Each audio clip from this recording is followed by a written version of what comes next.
This extensive conversation between Shawn Ryan and Hunter Biden covers a wide range of subjects, including Hunter's personal journey of addiction and recovery, his upbringing in a political family, involvement with Burisma, the controversies surrounding the laptop, his views on political division in America, and the broader implications of media narratives and accountability in politics.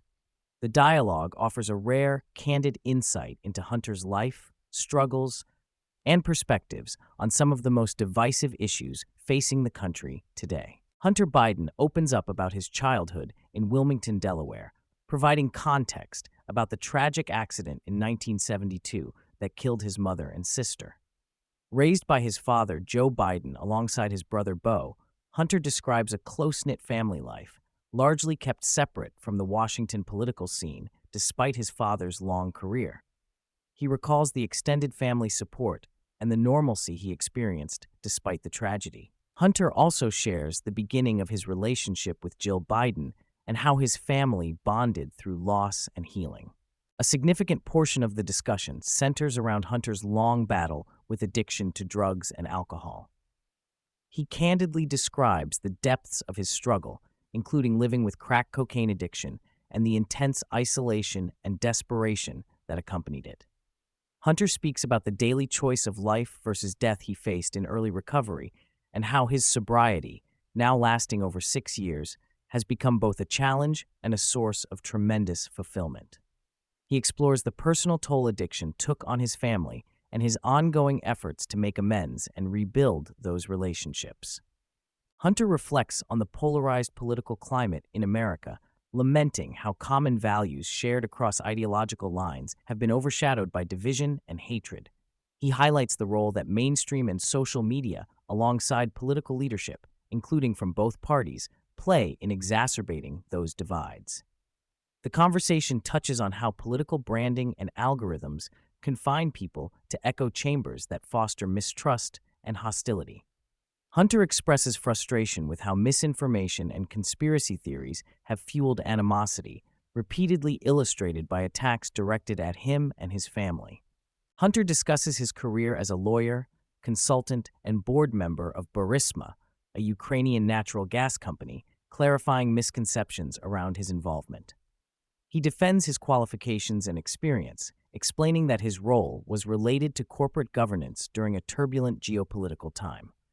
He underscores that his work was legitimate and transparent, and rejects allegations of corruption tied to his family, emphasizing that much of the negative narrative was fabricated or politically motivated. Hunter acknowledges the mistake of joining Burisma's board due to the political fallout, but maintains he conducted himself with integrity. The infamous laptop story is dissected in detail, with Hunter describing how stolen, copied, and manipulated digital material from various sources was cobbled together and weaponized against him. He denies ever dropping off a laptop for repair and contests many claims made about its contents. He explains that while the laptop material included personal and troubling images from a dark period in his life, it contains no evidence of criminal conduct or political bribery involving his family. Hunter highlights the role of political operatives, intelligence manipulation, and media exaggeration in amplifying falsehoods around the laptop. The podcast delves into Hunter's legal battles surrounding tax charges and alleged firearm violations. He discusses the disproportionate scrutiny and selective prosecution he faced amid rampant political bias. Hunter explains the complexity of his case, including an overturned plea deal and a guilty verdict on some misdemeanor charges related to late tax filings. He details his pain over being publicly vilified and the toll legal battles took on him and his family.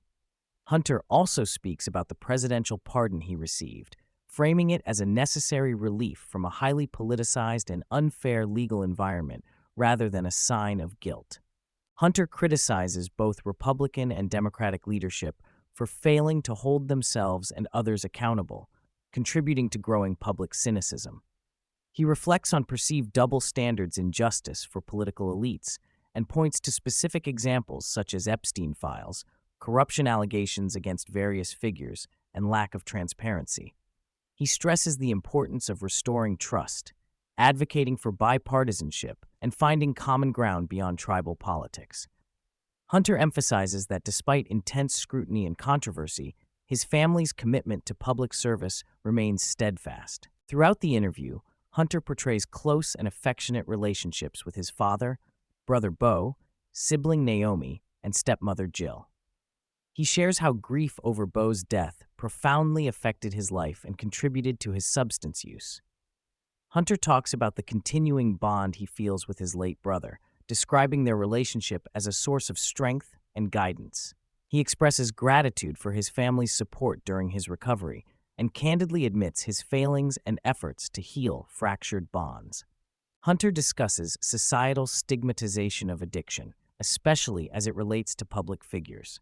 He voices frustration with how people reduce him to his worst moments without understanding the complexity of addiction and the process of recovery.